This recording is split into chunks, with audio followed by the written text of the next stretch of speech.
que es, en sentido estricto, el texto que les dejé a leer.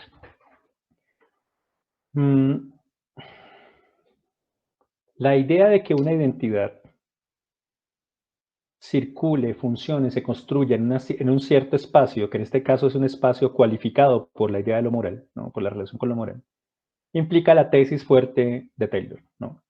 Sin embargo, esa relación entre el sujeto y el espacio es compleja, ¿no? Yo tengo un artículo sobre eso, si quieren revisarlo, se llama De la analítica histórica de los sistemas de reflexividad como modalidad crítica en la investigación sobre la subjetividad. Yo muestro cómo la relación entre la subjetividad y el espacio es más compleja de lo que se cree, hay muchas teorías al respecto. Y mi propia investigación doctoral establece que la subjetividad del sujeto será una cierta forma de espacio, analizando eso desde Foucault. Así que tengo mi propia posición al respecto de esto que dice Taylor aquí. Pero más allá de eso, lo que quiero mostrar es en qué consistiría la propuesta de Taylor y sus tesis fuertes, ¿no? Bien. Ahora, ya sabemos que es un marco referencial, ¿no?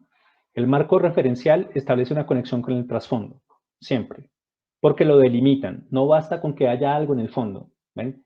Los marcos referenciales permiten ubicar dónde queda cada cosa, cuál es el sentido de cada elemento en ese trasfondo. Bien. Los marcos referenciales, cito, los marcos referenciales proporcionan el trasfondo, implícito o explícito. Recuerden que cuando se explicita, cuando se da la explicación, cuando se señala por qué, cuando se justifica, es cuando el marco referencial es articulado, ¿no? Para nuestros juicios, intuiciones o reacciones morales en cualquiera de las tres dimensiones. Articular un marco referencial es explicar lo que le da sentido a nuestras respuestas morales.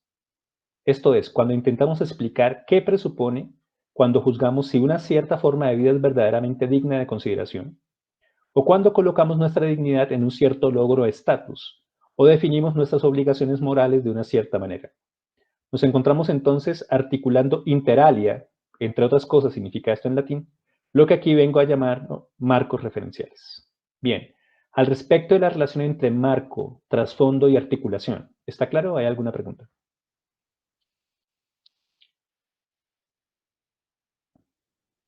¿Sí me están escuchando? Sí.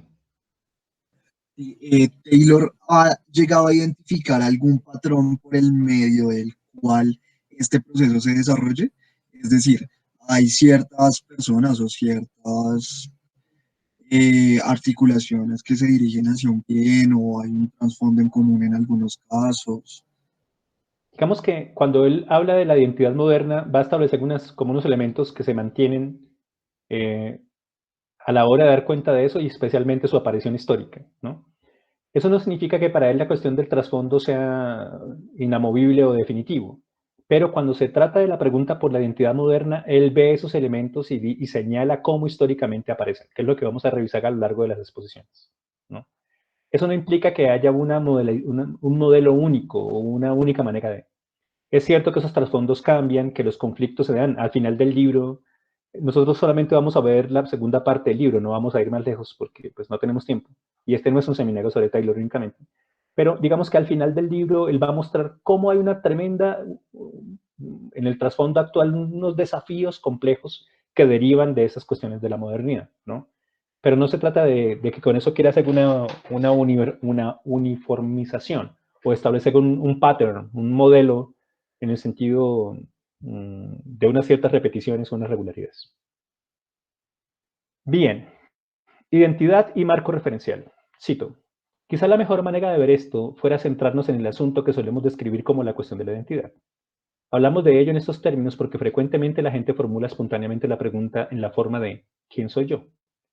Pero esa pregunta no se responde necesariamente con un nombre y una genealogía, ¿no? Piensen en Ulises y en Jesús, ¿no?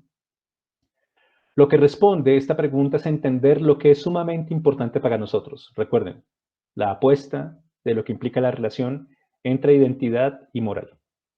Saber quién soy es como conocer dónde me encuentro. Por esa razón hay un espacio. Por esa razón ese espacio está delimitado por unos marcos referenciales y por unas fuentes morales, ¿no? Mi identidad se define por los compromisos e identificaciones que proporcionan el marco u horizonte dentro del cual yo intento determinar caso a caso lo que es bueno, valioso, lo que se debe hacer, lo que apruebo o a lo que me opongo. En otras palabras, es el horizonte dentro del cual puedo adoptar una postura. Bien, Recuerden que el concepto de horizonte es fundamental para la fenomenología, ¿no? Recuerden la conexión histórica entre fenomenología y hermenéutica, ¿no? Horizonte, del griego oroi, ¿no? De donde también vendrá orografía, hasta donde alcanza la vista, oroi, ¿no? Ese horizonte, esa línea que se cruza, implica el problema fenomenológico de que el mundo aparece delante mío, pero mi horizonte es realmente lo que entiendo de lo que aparece delante de mí. Es decir, mi horizonte no es únicamente lo que está allá afuera, sino hasta dónde llega mi comprensión. Ahora, ese elemento de comprensión, que para la fenomenología es posible porque una conciencia racional determina lo que está afuera, ¿no? Y hasta allá llega, implicará conceptos fuertes como el mundo de la vida en Husserl, ¿no? Recuerden la importancia de la noción de Lebenswelt en alemán, del mundo de la vida, en posiciones de ciencias sociales, en posiciones de antropología, sociología, etc. Ahora, Taylor utiliza este elemento, que también es un debate al interior de la hermenéutica en Riquet, para establecer que el horizonte es realmente el entrecruzamiento entre el trasfondo, la articulación, las fuentes morales y el espacio donde se mueve, donde me oriento a cierta acción. Como me oriento a cierta acción, ese orientarme por el bien que implica esos debates, esos enfrentamientos, etcétera, es justamente lo que implica mi identidad. ¿Hasta ahí preguntas o está claro?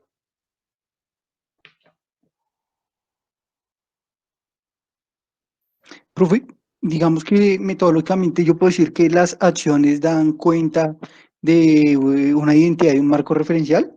O, mejor, para Taylor, determinada acción estaría orientada por un cierto bien que se persigue con ella, en la que ubicarse hacia ese bien, dirigirse hacia él, por lo cual cobra sentido la acción, es justamente lo que tiene que hacer la investigación.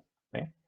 Así como se insiste en la hermenéutica que saber orientarme en el texto es justamente comprender su sentido, saber quién soy es como conocer dónde me encuentro en el sentido en que yo me oriento mi acción y oriento mi ser a la búsqueda de cierto bien que concibo como valioso. No sé si me expliqué. Sí, señor. Bien. ¿Alguna otra pregunta o podemos seguir? Profe, sí, una cuestión ahí con relación a lo que Taylor menciona son las discriminaciones cualitativas. En todo esto que usted ha mencionado, ¿cuál sería entonces el lugar para estas? Hacer una discriminación cualitativa implica que yo puedo dejar claro qué es más valioso y qué no y por qué, ¿cierto?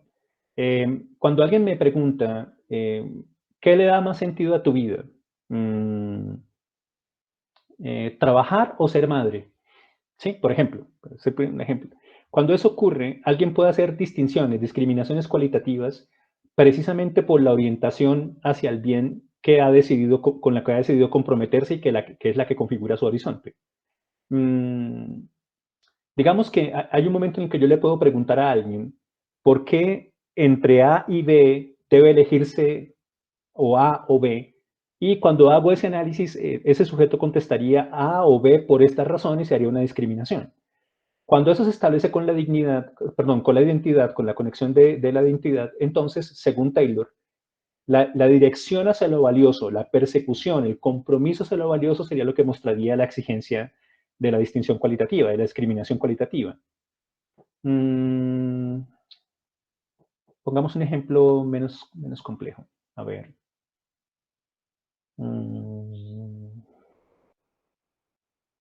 Las personas pueden tomar decisiones respecto de qué harían en caso de que alguien intentara sobornarlos o de si sobornarían a un policía o no.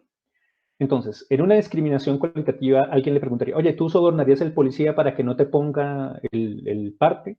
Entonces alguien puede discriminar cualitativamente y decir, en tanto que la orientación al bien que yo tengo es una relación con lo correcto y con el cumplimiento del deber, lo fundamental sería que yo cumpliera el deber y me negara sistemáticamente a hacer eso, incluso si el parte es justo o injusto. ¿Ven? Alguien diría, en tanto que mi orientación cualitativa es el respeto y la dignidad, yo interpondría una especie de demanda, que es posible ahí, una especie de contestación, para no pagar eso por la razón. Es decir, alguien puede discriminar cualitativamente hacia dónde dirigiría su acción, y eso puede hacerle precisamente porque se ubica en un trasfondo y porque en él puede decir que sí, que no y por qué en términos de lo valioso. Ahora, cuando hace eso, precisamente cuando hace eso, contesta la pregunta, ¿quién soy yo? ¿Me expliqué? Sí, profe, muchas gracias. Bien. Profe, perdón, con relación a eso, o sea, yo puedo, digamos, definir mi identidad a partir de un marco, o sea, puedo hacerlo a partir de varios marcos o siempre va a haber uno que... Sí, de hecho puede pasar que mi marco referencial está gestionando mi trasfondo de tal manera que en ese espacio, recuerden que hay definiciones de trasfondo en el texto, es un espacio de problematizaciones, es un espacio de preguntas, el trasfondo no es un espacio, ¿cómo decirlo?, quieto, ¿no? No, el trasfondo es un movimiento, una dinámica. Dependiendo de los marcos referenciales que yo haya ubicado ahí, pues puede pasar que se presentan conflictos entre hiperbienes. Y si se presentan conflictos entre hiperbienes, también se presentan conflictos en la cuestión del sentido. Y si se presentan conflictos en la cuestión del sentido, también tengo un conflicto con mi identidad, ¿no? En la pregunta, por ejemplo, de si debo abortar o no, si nos sacamos eso de lo abstracto, de una discusión puramente teórica o académica, y nos toca, el 50% de las mujeres que han pisado una universidad en Colombia ha abortado alguna vez, por poner una estadística a jugar.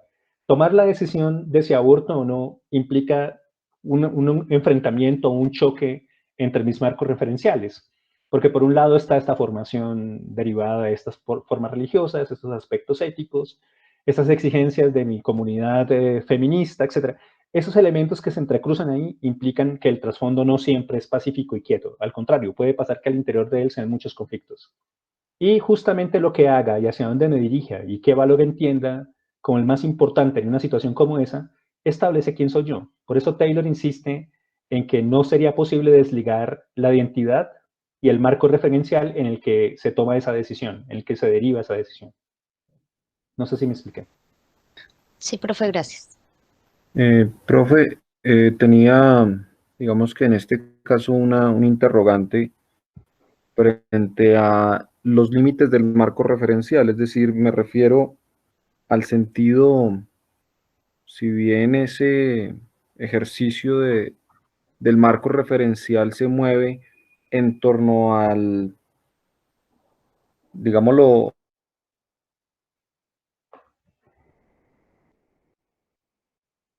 Hola, ¿me desconecté? No, No se se me escucha. silenció. Puntos, John Hans. No sé qué pasó. ¿Los demás me están escuchando? Sí. Sí, señor. Bueno, esperemos que se recupere la red y que él haga la pregunta de nuevo. Bien.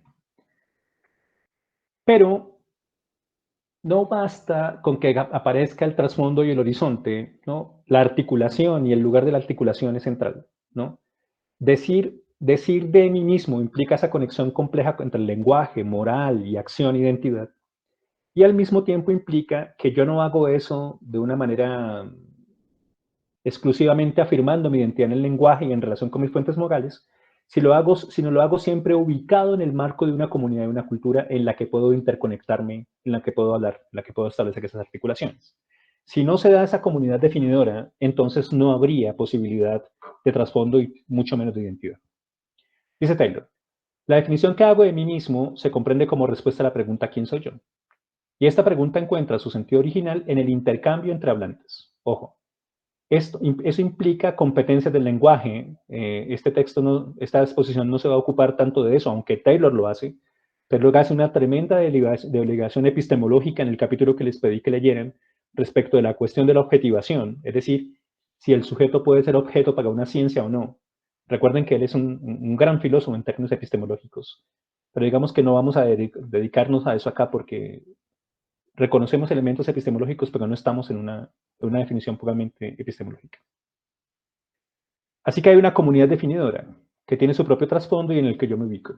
Yo defino quién soy al definir el sitio desde donde hablo, sea en el árbol genealógico, ¿no? Así como las genealogías que vimos, en el espacio social, es decir, qué lugar ocupo en ese espacio donde estoy, en la geografía de los estatus, ¿no? Y las funciones sociales, en mis relaciones íntimas con aquellos a quienes amo y también esencialmente en el espacio de la orientación moral y espiritual, dentro de la cual existen mis relaciones definidoras más importantes. Entonces, fíjense que hay que establecer también cuál es la comunidad que está. ¿Ven? Es decir, cuál es el elemento cultural en el que la articulación cobra sentido. Entonces, un trasfondo delimitado por unos marcos referenciales en los que unas fuentes morales hacen posible la emergencia de unos hiperbienes, cuyos sujetos comprometidos con ellos dirigen la acción hacia allá, que incluso puede ser problemática, puede generar enfrentamientos, también hacen posible esa interacción entre la identidad y el bien en la medida en que una comunidad definidora recibe la explicación, recibe la articulación, la justifica, la sostiene, le da sentido y por supuesto permite o no que ella se dé. ¿Bien? Fíjense que esos elementos son aspectos centrales en cuestiones metodológicas, ¿no? Porque ontológicamente hablando están primero, por decirlo de alguna manera. ¿Hasta ahí preguntas?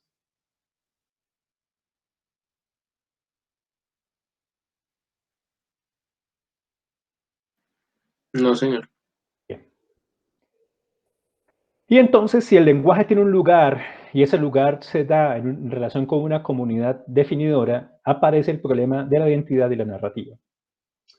Dice Taylor en otro momento, y aquí conectamos con otro rasgo ineludible de la vida humana.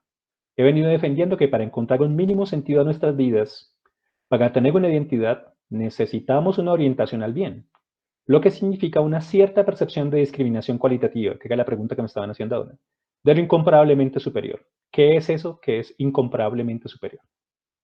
Ahora vemos que dicha percepción del bien ha de ir entretejida en la comprensión que tengo de mi vida. Ojo, toda comprensión es autocomprensión, en la comprensión que tengo de mi vida como una historia que va desplegándose.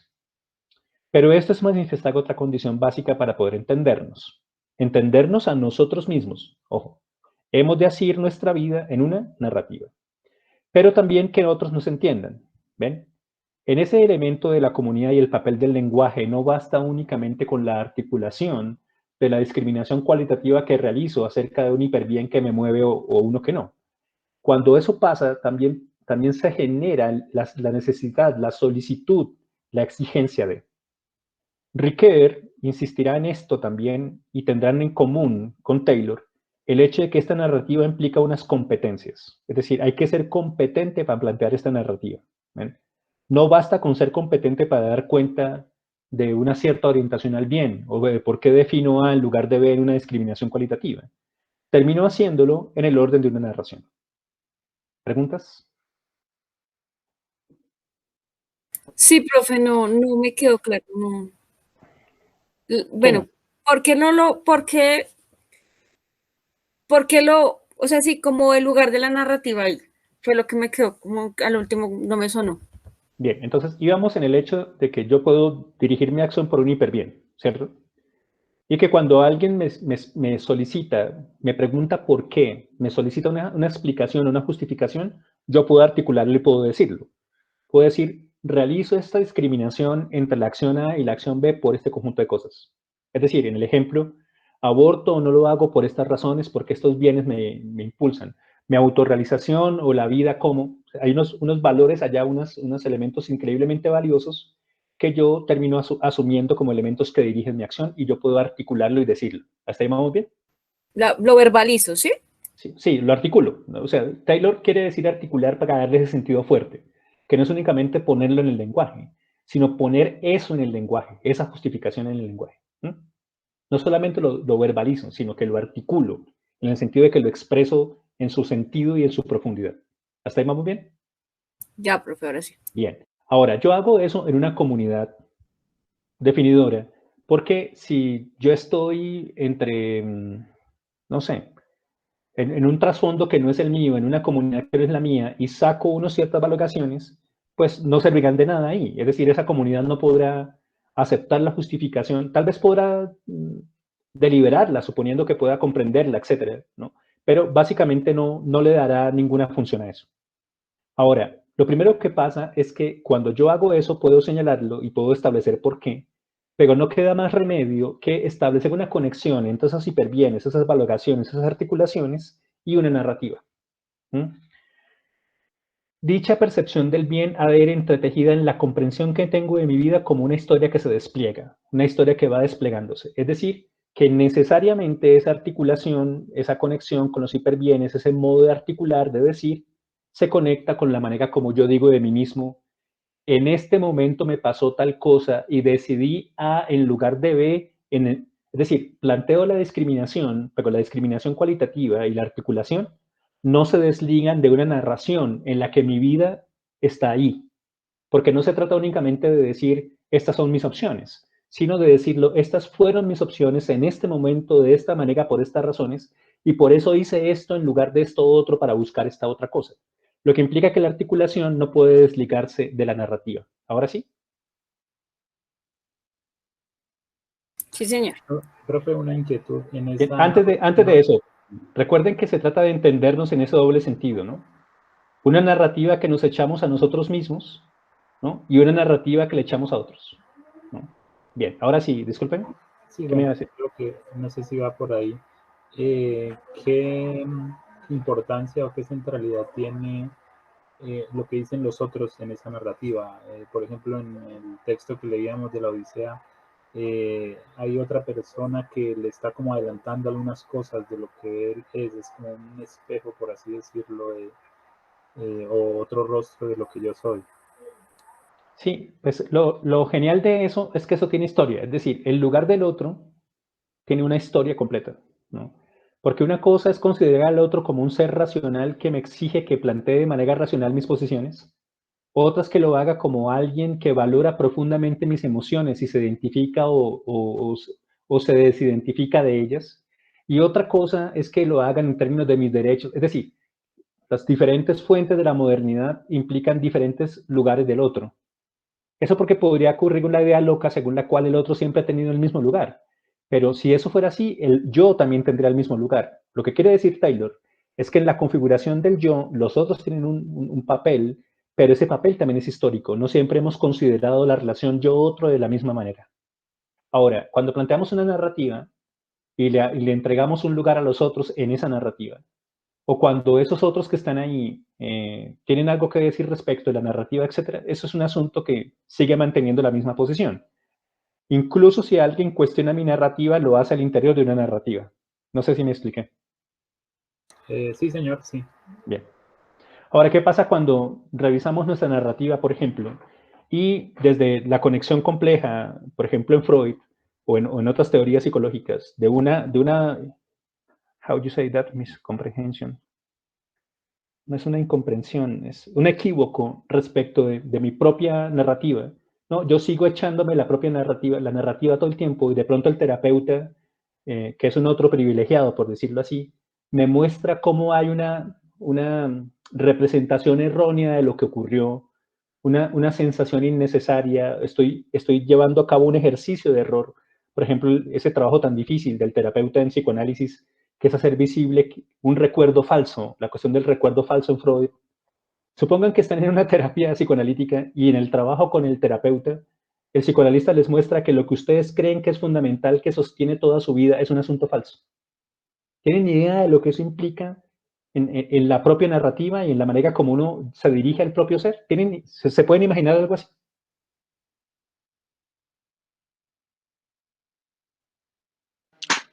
Profe, pues digamos que es algo traumático, pero en ese orden de ideas, asumiendo que la narrativa propia y la que se expresa hacia el exterior en ocasiones esconde el marco referencial y el trasfondo, ¿cómo desde la investigación o cómo como investigador logro hacer ese nexo cuando al que ejerce su narrativa no puedo identificar un trasfondo, un marco referencial? O sea, Pues virtualmente, Ricard diría que eso es imposible. Es decir, quien está estableciendo una narrativa en la que los maneras del despliegue de la vida respecto de unas decisiones que se tomaron implican justificar de alguna manera ese aspecto, luego se hace visible el marco referencial.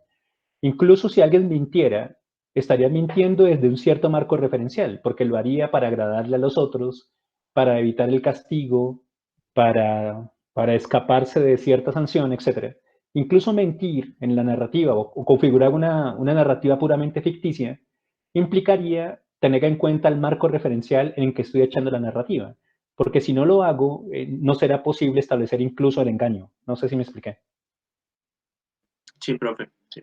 Bien. Profe, qué pena, ahorita cuando su merced hablaba de el recuerdo falso, ¿ese recuerdo falso siempre necesita de que sea una construcción, o porque muchos recuerdos no se alcanzarían a detallar si son una construcción porque en Sí, algún claro. momento se fijó como recuerdo.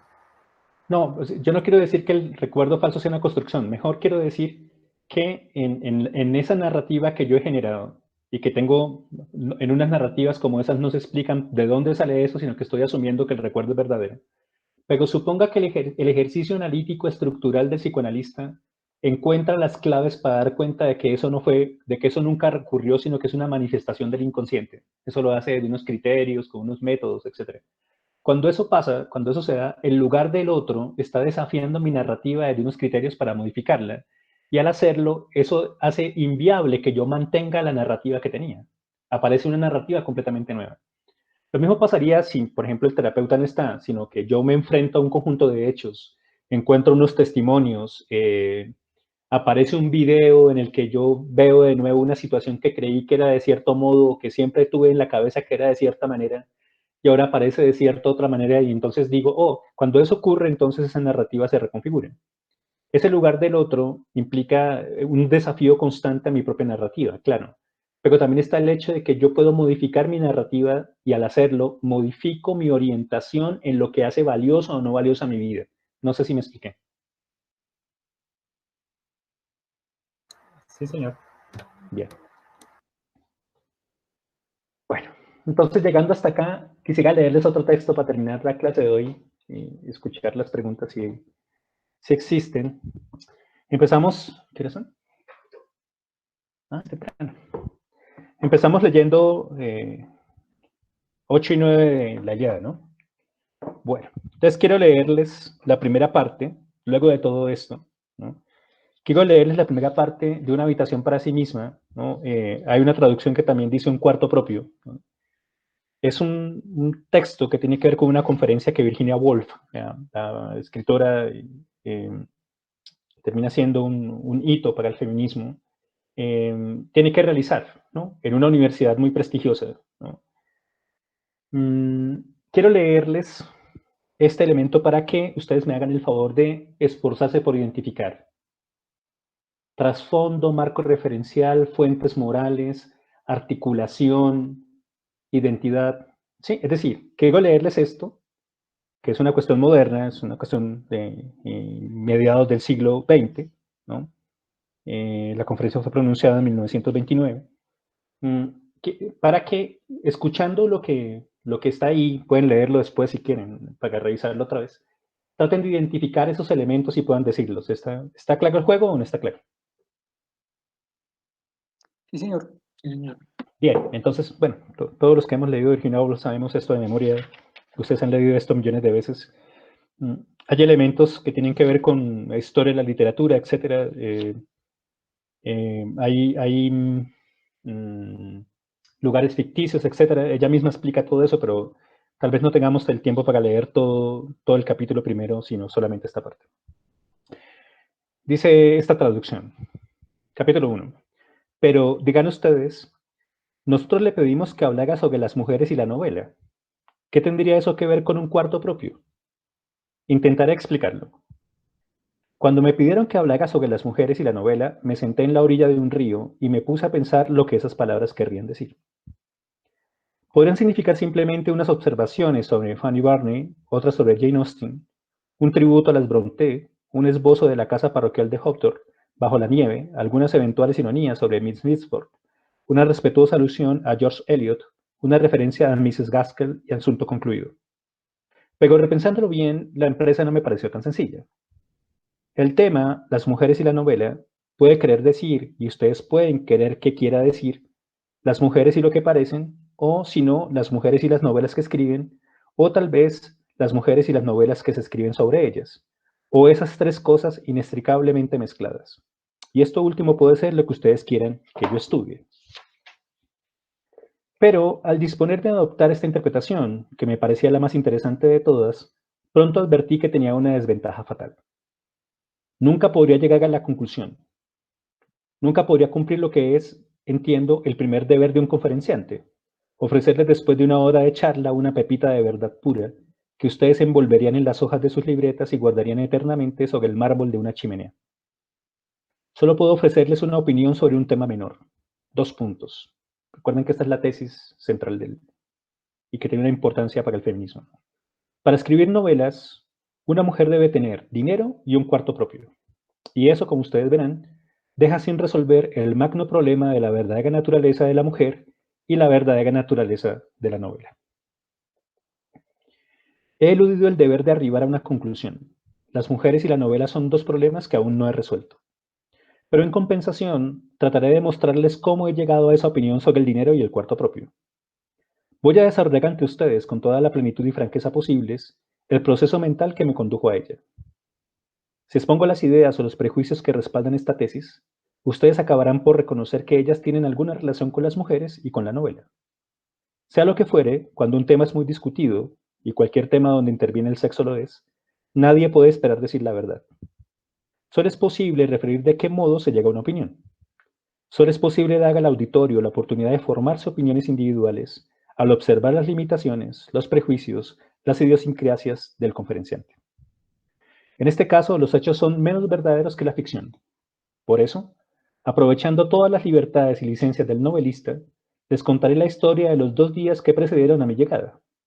Cómo, agobiada por el peso del tema que ustedes han cargado sobre mis hombros, lo repensé y lo entreveré con mi vida diaria. No preciso decir que lo que voy a describir no tiene existencia. Auschwitz es una invención. Oxford, Cambridge, Auschwitz, ¿no? Las 2 universidades más importantes en Reino Unido en esa época. Fernham también se refiere a 2 apellidos. Yo no es más que un símbolo cómodo para alguien que no existe realmente. De mis labios fluirán mentiras, pero tal vez se mezclarán con ellas alguna verdad. A ustedes les toca buscar esta verdad y resolver si vale la pena guardarla. Si no, claro que arrojarán el conjunto al canasto de los papeles y lo olvidarán para siempre. Lo que sigue es el inicio de la ficción que se entrevera con la verdad, etc. Bien, hasta ahí. ¿Qué piensan?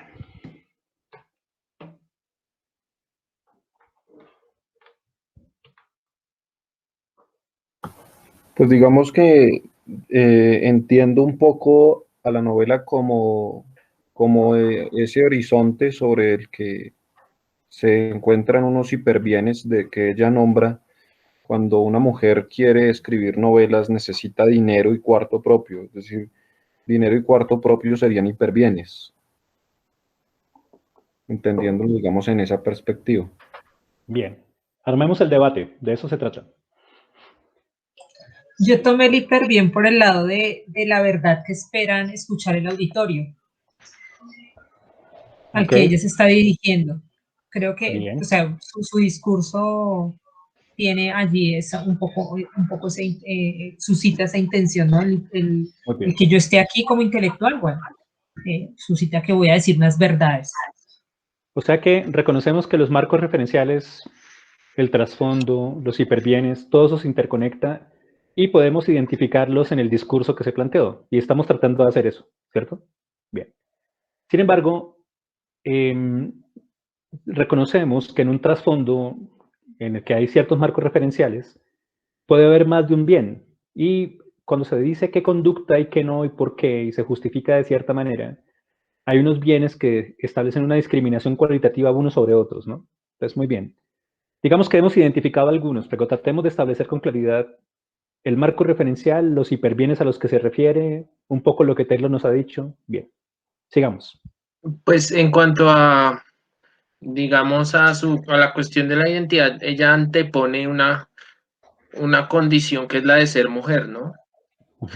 Antes que ser novelista es una mujer novelista, y eso da, digamos, como otras condiciones dentro del trasfondo y el marco referencial que van a construir su Muy identidad. bien.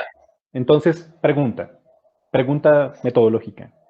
¿Cómo resuelve la pregunta ¿quién soy yo este discurso? En este caso se trata de un discurso complejo porque es uno de esos discursos extraños en los que alguien reconoce el lugar de la ficción en la construcción de su propia identidad, ¿no? Fíjense, ella dice, voy a utilizar la ficción, voy a resolver esta pregunta que tiene que ver con lo real, ¿no? Y con hechos reales, pero voy a hacerlo desde una perspectiva ficcional literaria, ¿no? Ahí hay una cuestión ficcional muy interesante que podemos revisar después. No es el momento para hacerlo. Pero podemos ahí ubicar los elementos centrales de unas ciertas hiperbienes que dirigen la acción. Bien, ¿qué más? Digamos que hay un trasfondo cuando hay una frase que ella dice que yo no soy más que un símbolo cómodo. No sé si, creo que ahí hay un trasfondo porque dice soy un fragmento de verdad, algo por ese estilo. Sí, está resolviendo la pregunta de qué es eso que es el yo en lo que va a relatar. Ah, claro, hay una narración también. La narración, por supuesto, no la vamos a leer porque es bastante larga y no tenemos tiempo para eso. Pero lo que viene enseguida es justamente eso, una narración de los elementos que empiezan justamente en el momento en que ella está sentada a la orilla del río y se desencadenan los acontecimientos en los que mezcla ficción y realidad para establecer esa posición. Bien, pero el trasfondo es mucho más que una posición. La posición es posible porque hay una conexión entre trasfondo y marco referencial. Bien, muéstrenmelo. Muéstrenme esos elementos. Digamos que en la forma de responder a la pregunta del quién soy yo, se podría evidenciar inicialmente un elemento histórico, y es la relación que hay entre ella y las personas que la anteceden, y hace una lista de las personas sobre quién podría hablar. Efectivamente se relacionan con esta autora porque O sea que cuando ella establece esos nombres, ¿qué está haciendo? poniéndolos en un contexto en común, en el hecho de que son escritoras. ¿Pero por qué? ¿Por qué está haciendo eso? Porque ellas tienen qué. Porque tienen características compartidas con ellas. Son mujeres, son escritoras, son puntos de referencia de la mujer y la novela. Mario, pero no se le olvide que, bueno, no sé si lo han leído, se los recomiendo, pero recuerden que fue precisamente Virginia Woolf la que insistió en que quizá detrás de tantos anónimos que no ponen su nombre, hay demasiadas mujeres, ¿no? No solamente porque el aspecto histórico que tiene que ver con la discriminación sistemática, etcétera, a lo largo del texto se mostrará eso, ¿no? Especialmente con la ficción de la hermana de Shakespeare, etcétera. Pero más allá de eso, hay una pregunta fuerte acerca de lo que implica ser escritora, ¿no? Y en este caso, todas las que nombró no son anónimas, son justamente las que gozan del estatus de reconocimiento de escritoras importantes, de novelistas importantes, ¿no? Todo el mundo, aunque no sepa, aunque no haya leído una página en inglés de Jane Austen, sabe quién es Jane Austen. Así sea porque vio Orgullo y Prejuicio Zombies, por poner un ejemplo irónico. Se supone que tienen que morirse de la risa, pero bueno, los chistes filosóficos son así. No sé si me expliqué, Mario. Sí, sí, profe. Sino que esa parte no la veía tanto desde el aspecto histórico, sino en el aspecto del lenguaje, de cómo se relaciona ella con las otras que son reconocidas en esa, pues, en el aspecto de Taylor, desde la urdimbre de interrelación. Bueno, entonces en términos históricos, ¿por qué razón sería importante contestar la pregunta de la relación entre la mujer y la novelista? ¿Qué hace eso importante? ¿Por qué eso cobra sentido? Las mujeres tienen o logran ganarse esa capacidad de ser reconocidas dentro de la literatura. ¿Será eso? Presentar unas condiciones, o sea, el hecho de tener dinero y un cuarto propio. Sí, pero esas condiciones, ella va a decir en el texto, a lo largo del texto, que no son solamente materiales, ¿no? Es decir, no se refiere únicamente al hecho de tener 500 libras de renta y un lugar donde cerrar la puerta, ¿no? Se refiere a más cosas. Está metiendo ahí un problema serio con la libertad, ¿no? Con la autonomía y la independencia. Muy bien. Eso sería ya el hiperbién de pronto al que se dirige y los medios que se consiguen desde tener. Entonces, ¿hacia dónde va? ¿Hacia dónde quiere ir? O sea, ¿qué razones llevan a alguien a decir, bueno, voy a contestar la pregunta de las relaciones entre mujeres y novela, aunque ustedes imaginarían que habría que hacer o A, o B, o C, o D? Pero pregunta, ¿cómo ocurrió que para contestar la pregunta ¿qué es eso que es una mujer? Haya que contestar la pregunta ¿qué es eso que es una novelista? ¿Qué entreconecta eso? ¿Qué hace posible que eso se interconecte? ¿Un proceso reivindicativo? ¿Cómo? Pues en la medida de que hay un reconocimiento, o sea, hay un reconocimiento de un pasado donde la mujer novelista no podía existir, no existía, no era, porque no había esa autonomía y esa libertad de la que hablaba Mario. Entonces también es como comprender cómo el hablar de mujer novelista es un proceso que tiene un trasegar histórico, que tiene toda una construcción histórica, que viene de un contexto que les permite ahora a ellas decir, somos mujeres, somos novelistas, somos autónomas, podemos acceder a tener ciertas facilidades para acceder a ciertos privilegios, creería yo. Pero entonces el asunto es de privilegio. Profe, yo creería un poco, y volviendo al texto de Taylor, que sería como esa articulación de los marcos referenciales, ¿no?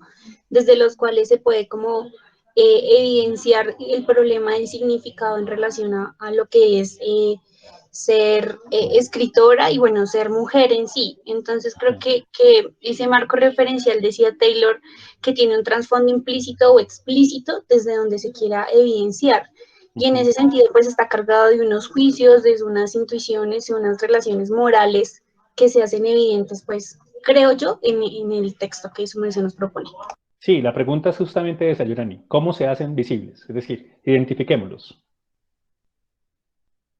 Identifiquemos esos elementos, identifiquemos la articulación, identifiquemos los hiperbienes, identifiquemos una identidad que contesta la pregunta ¿quién soy yo?, estableciendo con claridad por qué razón hace A, B, C y D en el orden de cierta posición moral.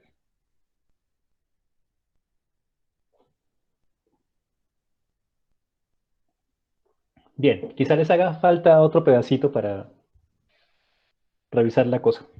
Voy a leerles una parte que ya está casi al final. Se ve bastante raro eso.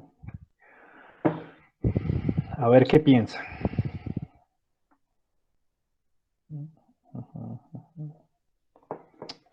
Vea pues, ahora se me perdió.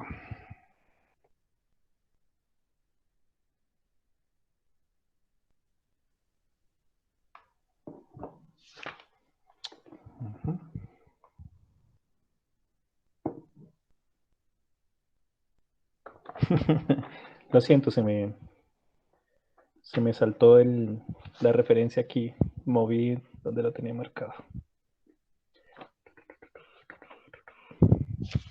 Aquí está.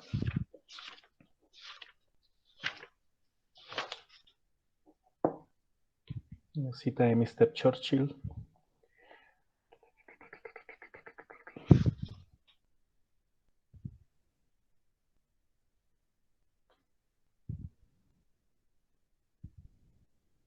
Hombre, ¿por qué se me pierde?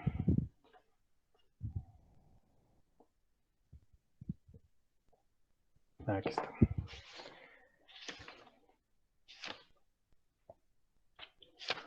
En el relato, ¿no?,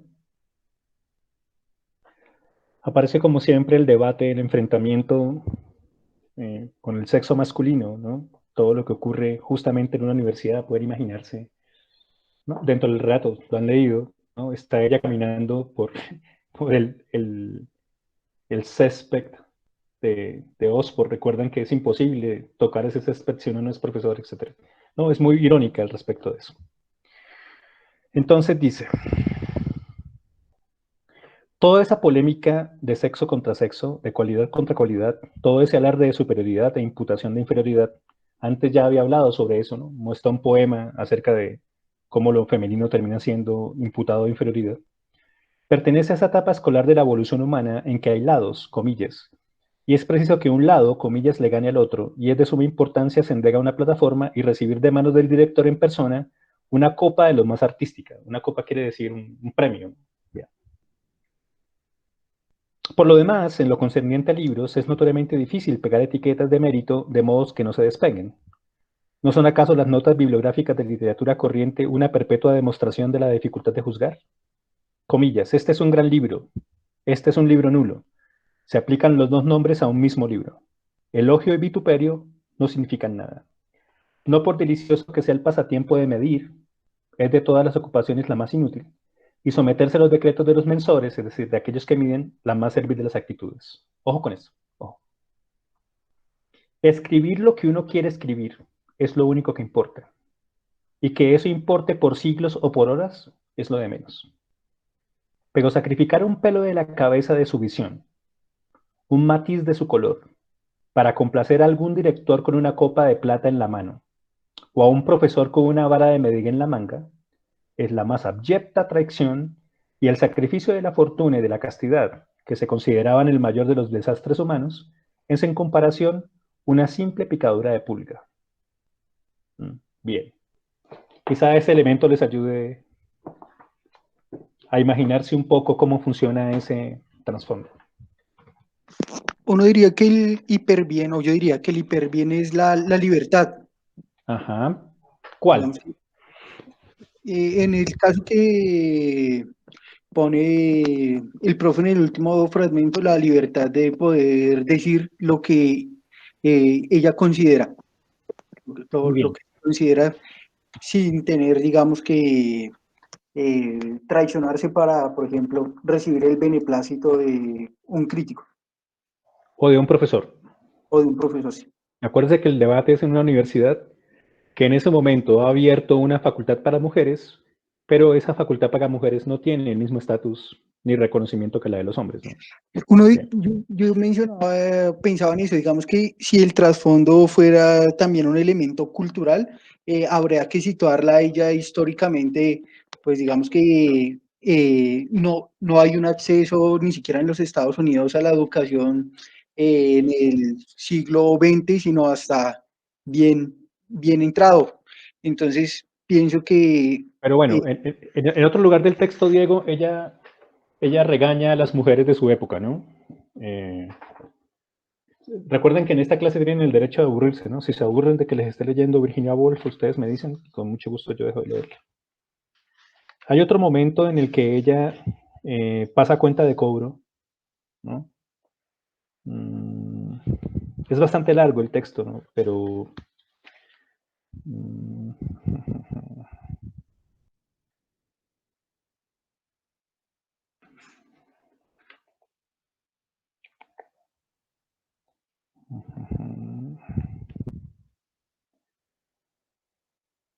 A ver. Leamos esta parte, es un poquito larga, pero bueno. Al revisar estas notas y criticar mi propio tren de ideas cuando las escribí, hallo que mis motivos no fueron del todo egoístas. Corre a través de esas divagaciones y comentarios la convicción, o será distinto, de que los buenos libros son deseables y que los buenos escritores, aunque muestren todos los matices de la depravación humana, son sin embargo buenos seres humanos. Así, al pedirles que compongan más libros, les estoy pidiendo algo que será para su propio bien y para el bien del mundo. No sé de qué manera justificar esa fe o ese instinto, porque los términos filosóficos, si se carece de instrucción universitaria, suelen ser traicioneros. ¿Qué quiere decir comillas realidad?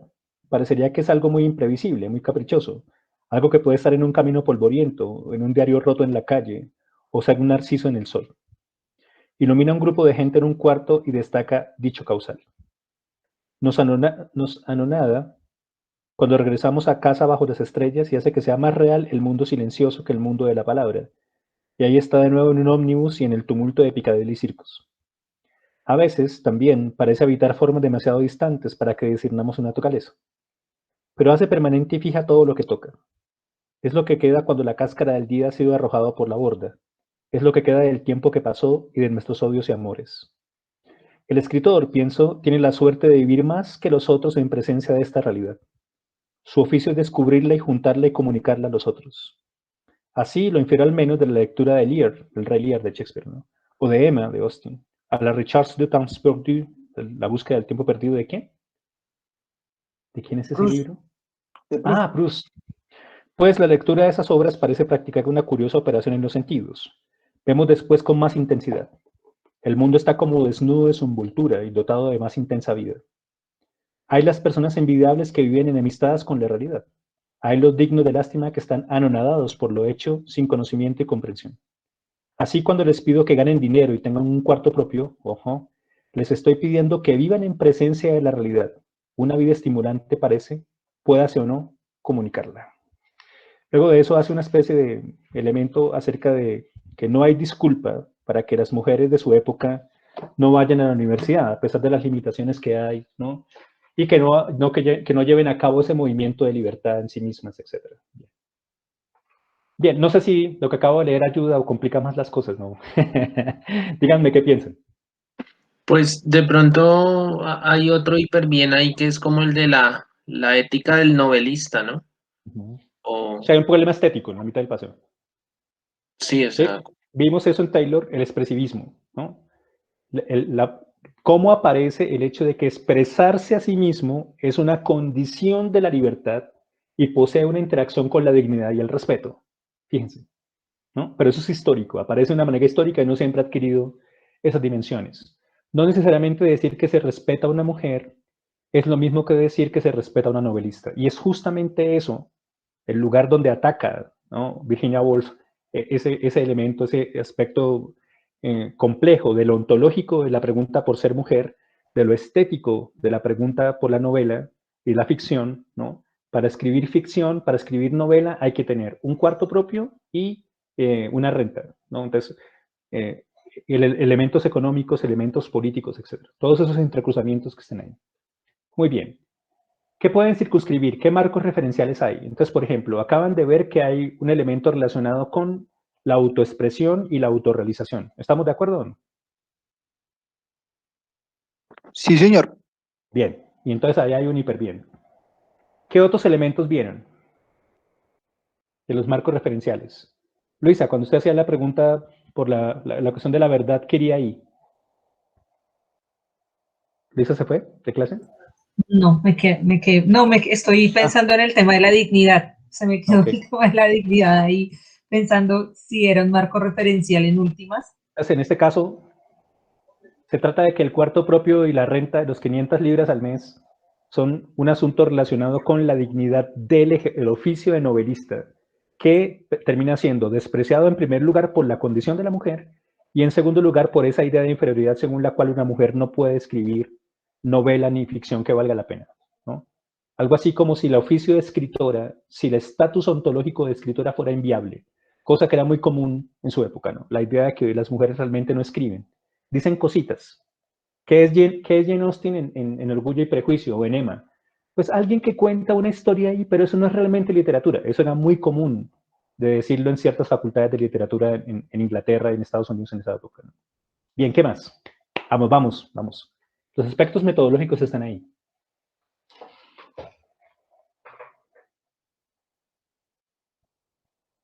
¿Qué más ven?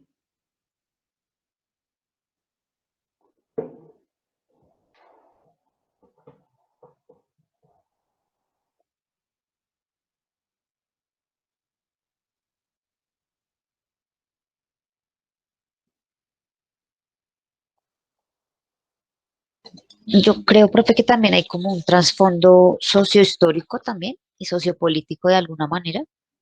Bien, ¿qué implica En la cuáles medida, valoraciones? pues digamos, en cuanto a lo sociohistórico se evidencia una desigualdad, ¿sí? O Por sea, un ejemplo, ataque a la dignidad y el respeto. sí, Muy bien. exacto, y a la integridad, digamos, del ser mujer, ¿sí? Uh-huh. Y sociopolítico, pues digamos, cuando habla de los directivos que otorgan trofeos, pues hay un nivel de jerarquía, Muy bien. ¿sí? Le entregan un premio, pero ¿a quién le entregan un premio? Y cuando ella habla del no tener dinero y un cuarto propio, pues como tú dices, o sea, no es solo material, pero también puede referir a, digamos, no sé, no tener dinero implica no tener independencia, por ejemplo. Sí, Y no tener un... sobre todo ahí, Ujú. Tatiana, que es el elemento clave de lo que acabamos de leer. Esa independencia no está asegurada ni por el cuarto ni por la renta de las 500 libras, y mucho menos si eso está sostenido por una cierta posición con lo masculino. Es decir, no bastaría con tener con qué alimentarse y dónde cerrar la puerta para que me dejen en paz, ¿no? Sino que se trata de la persecución de una misma, de su propia libertad, porque alguien podría decir, una habitación para sí misma, ¿no? Y la renta de las 500 libras que me da alguien para mantenerme en la jaula de oro, en el que el ejercicio de la escritura es ahora un ejercicio como bordar, como pintar, como elemento de desocupe, de llenar el tiempo de ocio, cuando de lo que se trata es de la expresión fundamental de la creatividad que está ahí, que muestra que tiene la altura de obra de arte. Sí, o sea, no es solo económico, o sea, tú no Ok. tienes dinero y cuarto propio, tú no tienes tiempo, tú no tienes espacio, tú no tienes, o sea, muchas cosas que se requieren, digamos, para tu bienestar. Ujú. Muy bien. Pues, Y yo, para poder organizar un espacio de autoexpresión. Sí, Fernando. sí, pues, Sí, señor. eso tiene, Sí, yo considero que aquí lo que vemos es que ahí en ese horizonte ella lo que está es abriendo un camino hacia una posición muy clara de lo que es una escritora y una mujer comprometida, una comprometida con el hecho de ser mujer en una sociedad pues que en ese momento pues, o como ahora, que es bien patriarcal y que minimiza todo lo que hacen las mujeres. Entonces, en ese sentido, me parece que está esa posición y ese camino también para diciéndole a muchas personas, también hombres, me imagino, que lo importante y lo que lo hace libre es escribir lo que se siente, lo que se está construyendo en esa historia y que tiene sentido dentro de un contexto humano, estético, político, y por eso dice que está en esa relación entre el hacer, el decir y el hacer, ¿no? O sea, ser consecuente con lo que se dice y con lo que se hace. Y en ese sentido me parece que es una posición muy clara. Ella quiere ser es esa escritora, no le come a que le paguen, como pues ahora con eso las prepago, periodistas y todas estas cosas, sino que es una posición muy ética, y es lo que yo veo ahí, ¿no? Una posición ética en un contexto histórico de bastante discriminación hacia la mujer en todos los sentidos. Entonces me parece que lo que ella está es mostrando un camino posible de una emancipación de lo que sería lo femenino novelista, algo así. Bien. ¿Ven algo yo, más o qué quieren decir? Sí, qué pena. Alberto. sí, el asunto es, digamos, yo lo veo desde el punto de vista, un poco recogiendo las intervenciones, lo veo desde el punto de vista de la libertad creativa, ¿no? También en ese sentido de poder verlo también desde otro punto de vista de la emancipación, ¿no? Pues Muy digamos, bien. el mundo del arte también fue contaminado por muchos años por obras por encargo. Entonces, también lo veo y lo siento de esa manera. Entonces, que tiene que ver un poco con la autorrealización también, Claro, ¿no? Entonces, claro. esa libertad creativa permite sentir al creador, en este caso, pues el hecho, obviamente ella también lo menciona y lo señala muy puntualmente, ¿no? Pues el hecho de ser mujer, qué elementos generan para poder sentirse autorrealizado, ¿no? Es como desde ese punto de vista que yo lo entiendo y lo veo. Bien, gracias, Alberto. La máxima expresión de eso, les recomiendo, si no lo han leído, les recomiendo que lo hagan. Es muy importante, sobre todo si quieren hacerlo como lectura preparatoria de lo de Butler, ¿no? Quizá los elementos ficcionales que estén ahí, yo quisiera llevar esto más lejos, ¿no? Quisiera llevar esto a Dana Haraway, el problema del cyborg como un ser de ficción, ¿no? Ella lo dice con todas las letras en 1984.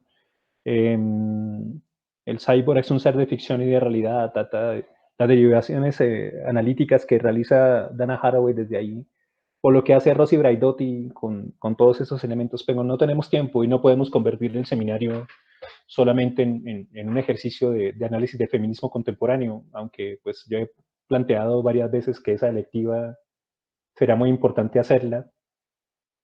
Quizá desde el doctorado, el problema es que el doctorado tiene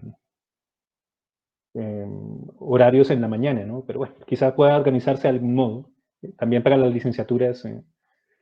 Pero más allá de eso, digamos que el asunto está en que en ese momento, tal como termina Virginia Woolf el texto, se lo recomiendo, es muy interesante leerlo, eh, hace visible lo que Alberto acaba de plantear, pero de un modo incluso más complejo, en el que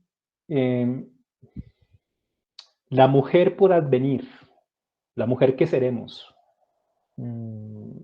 que se conecta con la poeta, con la novelista, implica que tanto ser mujer como ser novelista se dan en el mismo esfuerzo de libertad creativa.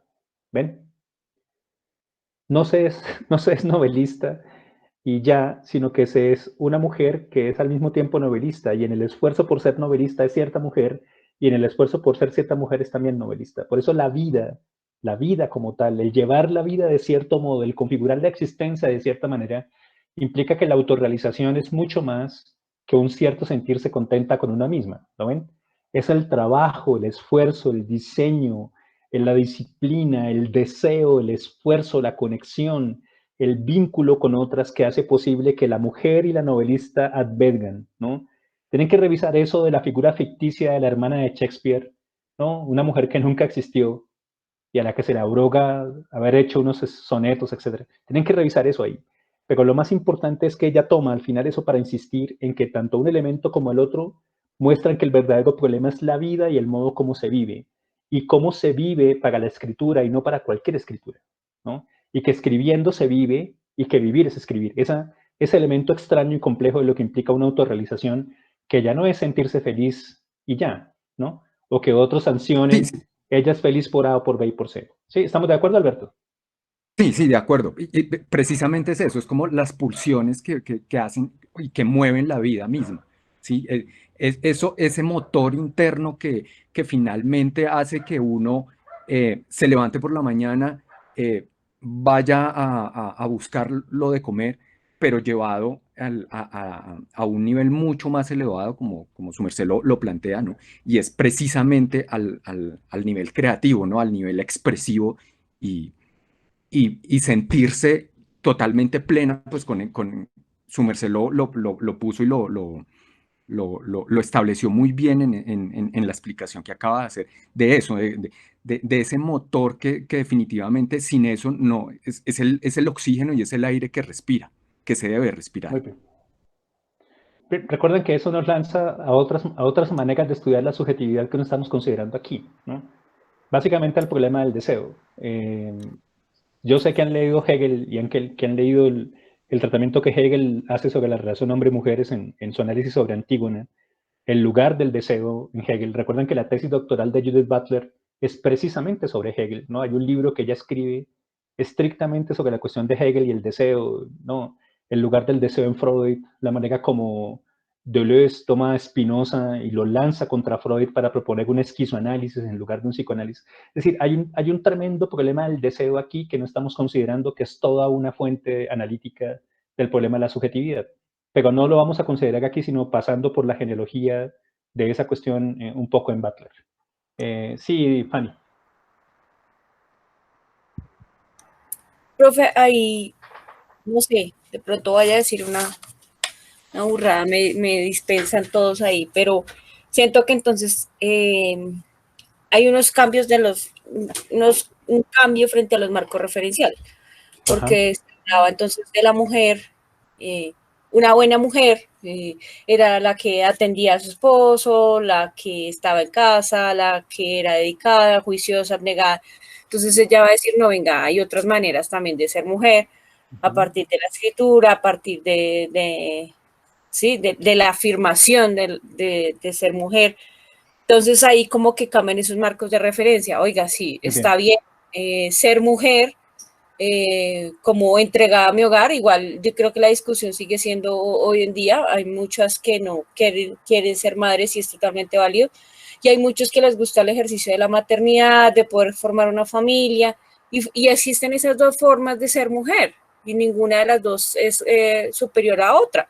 La otra quiere estudiar, viajar, vivir, otro tipo de experiencias. Entonces ahí como que hay un cambio de marco referencial y no se tiene, o sea, no se da por, sí, como que muestra como, oiga, no es necesariamente malo, sino como que hay otras expresiones. No sé si puedes expresarlo ahí. Sí, muy bien. Y justamente ese elemento, hacer visible como en un momento histórico determinado, esa idea de autorrealización, que en este caso adquiere una cierta forma precisa en esta batalla específica, implica que podemos analizar cómo es que unas valoraciones fuertes se dieron, cómo dirigieron la conducta, cómo establecieron hacia dónde orientarse, etcétera, ¿no? Y en este caso, de manera precisa, cómo esa autorrealización implica también un conflicto con otros hiperbienes en juego, ¿no? De los elementos que están en la mitad de la ecuación. Pero yo puedo hacer la pregunta metodológica de, en este discurso, el que sea, el de Virginia Woolf o en cualquier otro discurso, ¿cómo se articula, cómo se expresa de manera precisa qué es lo que hace que una vida tenga sentido? En este caso, Taylor insiste en que cuando alguien contesta esa pregunta, también está contestando la pregunta ¿quién soy yo? Alejandro. Profe, bueno, quisiera hacer un comentario sobre algunos elementos. El primero es que el texto, en el texto habla una mujer y ahí se supone que hay unos hombres escuchando, ¿no? Entonces hay como un posible escenario en el que se está cambiando, es la mujer que está hablando y esta mujer se podría decir que habla en plural. Luego la narración parece que empieza de manera sencilla y voy a explicar algunas cosas sencillas.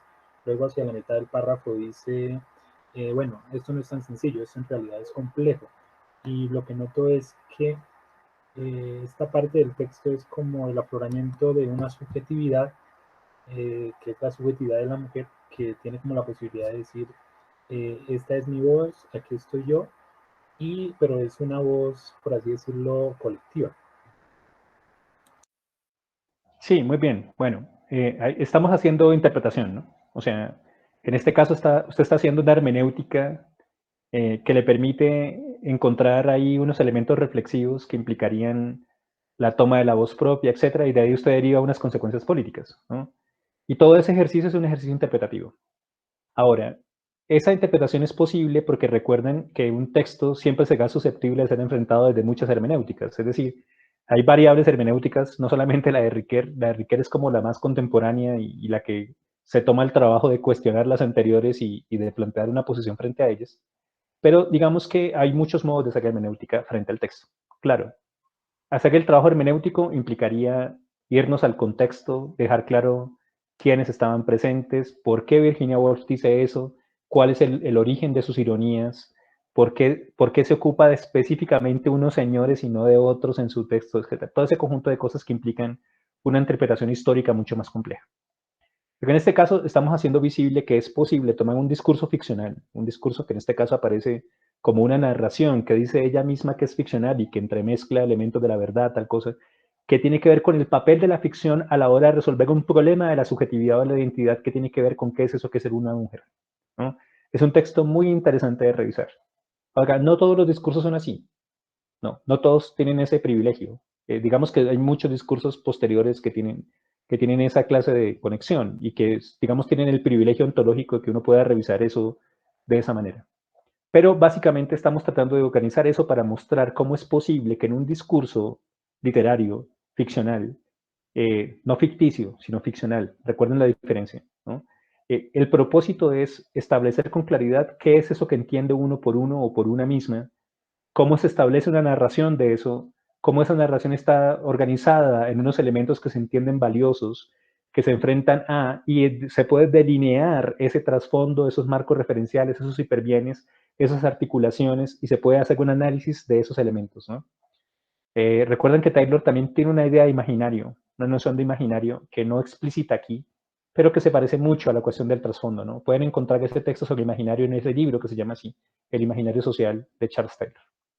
Bien, entonces, digamos que lo de Virginia Woolf es por un lado, pues por supuesto una provocación, saben que es inevitable que juegue el juego de provocarlos en este seminario, pero por el otro lado una aplicación, un ejercicio que implica algún grado de análisis para que avancemos en esos aspectos metodológicos. Bien, entonces cerremos la sesión de hoy con sus comentarios finales. Al respecto del trabajo que hicimos hoy, de lo que planteamos respecto de Taylor y de lo que viene en las exposiciones, ¿tienen claro los elementos centrales para poder avanzar en el análisis histórico que viene o hay alguna pregunta?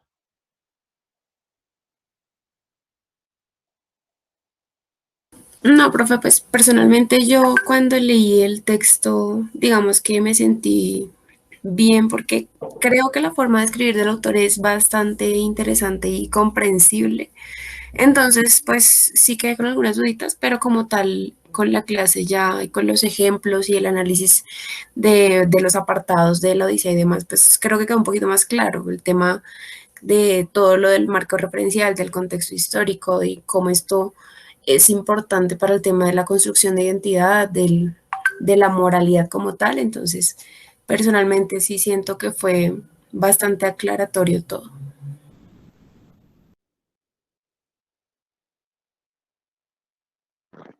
Profe, yo tengo una pregunta respecto al marco referencial. Digamos que uno puede tener un marco, o sea, tendremos marco referencial sin ser consciente de ellos, o cuando planteamos el tema de la narrativa, yo tengo que ser consciente de mi marco referencial. Perdón, no lo escuché porque me desconecté un momento. ¿Me repite? Sí, profe, respecto al marco referencial, tenía una duda. Digamos que en el momento que se construye la narrativa, yo tengo que ser plenamente consciente de mis marcos referenciales o ellos, digamos, afloran sin que yo esté consciente de ese lugar. Bueno, en algún lugar Taylor dirá que el hecho de que yo esté demasiado cerca de un trasfondo no me capacita para dar cuenta del mismo, ¿no? En la mitad de esto está un trabajo crítico, es necesariamente un ejercicio crítico. Ahora, hay una distancia entre elaborar todos estos elementos al interior de una comunidad que me reconoce, tal, todo ese conjunto de elementos en los que el trasfondo parece fluir sin necesidad de ningún cálculo, ¿no? Aunque casi siempre se hace, casi siempre la gente sabe, ¿no? Taylor pone el ejemplo del policía, bueno, él es canadiense y pues su cultura es muy distinta a la nuestra, ¿no? Pero él pone el ejemplo del policía, eso se ve en las películas en Hollywood, ¿no? El policía que se baja de la patrulla, en la película de Hollywood, no en Colombia, que es diferente, se baja de la patrulla y tiene un cierto caminado, ¿no? Un cierto andar, una cierta manera de... ¿Por qué? Porque se sabe en un trasfondo, se sabe en unas valoraciones, etc. Cuando el policía camina así, no necesariamente lo está haciendo de modo calculado o lo está haciendo un trabajo crítico acerca de cómo dispone su cuerpo para tal cosa, ¿no? Tal vez lo está expresando ya. Pero quien va a hacer el ejercicio de establecer cómo funciona el trasfondo sí tiene que hacerlo desde distancia. Porque si no pone distancia desde crítica a su trasfondo, no va a poder dar cuenta de él. En lo que decía María Camila, qué pena María Camila que me desconecté en ese momento, se me cayó la red. Pero digamos que en lo que usted acaba de decir, hay un asunto importante para que todos consideremos. Recuerden que toda comprensión es precomprensión. Sus precomprensiones se lanzan al texto y hay un momento en el que el texto le dice, no me estás comprendiendo. Y eso implica enciclopedia, eso implica historia. En las exposiciones, por favor, en los textos que leen para las exposiciones. Porque si algo no queda claro, tendrían que ir hasta los textos directos, ¿no? Si se refiere a Descartes, entonces toca ir hasta allá. Si se refiere a Locke, toca ir hasta allá. Es decir, a mirar exactamente qué es lo que está ahí, porque no se trata únicamente de que la interpretación literal y se acabó. No, una interpretación compleja implica ir profundamente en esos aspectos. Y entre mejor están mis precomprensiones, mejor se acomodan mis precomprensiones al texto, ¿no? Si el texto manda a decir un texto en inglés, si usted no sabe traducir eso, aunque el texto tiene todas las traducciones ahí, entonces digamos que en ese momento usted se ve exigido para poder llevar a cabo una comprensión distinta. Pero hagan ese ejercicio, ¿no? No se queden únicamente con eso de leer y ya. No, si eso los invita a moverse, a hacer un análisis histórico, a traer cosas, háganlo, porque si no, no van a comprender complejo que está ahí. Bien. No sé, Diego, si después de lo que dije algo se comprendió, está claro o no. Sí, señor. Bien, entonces creo que con esto podemos dar por cerrado esta sesión de lo que tiene que ver con el trabajo de Taylor. Nos ocuparemos entonces en la próxima sesión de Judith Butler, ¿no? En Hegelian Disputed. Butler tiene un estilo de escritura distinto, que involucra en primer lugar un problema político, y desde ese problema político se mueve a unos problemas ontológicos, ¿no? Unas cuestiones sobre el sujeto. Pero digamos que en la mitad del problema está un sujeto que debemos analizar aquí, que es el problema del sujeto político y el lugar de la ficción histórica en eso. Nos vemos entonces la próxima sesión. La próxima sesión tendré por entendido que ustedes ya han decidido, han hecho las negociaciones al interior de ustedes, cómo negocian exposiciones, tal cosa y eso. Y la próxima sesión levantamos entonces cómo van a empezar las exposiciones y cómo funcionan. Les agradezco mucho haber soportado esta clase, las desconexiones y eso. Discúlpenme. Y que pasen feliz noche. Gracias, Gracias, profe. profe. Muchas gracias, profe. Gracias, hasta luego. Igualmente. Gracias, profe. Feliz Hasta noche. luego, compañeros. Gracias, feliz noche para todos. Chao, buena noche a todos.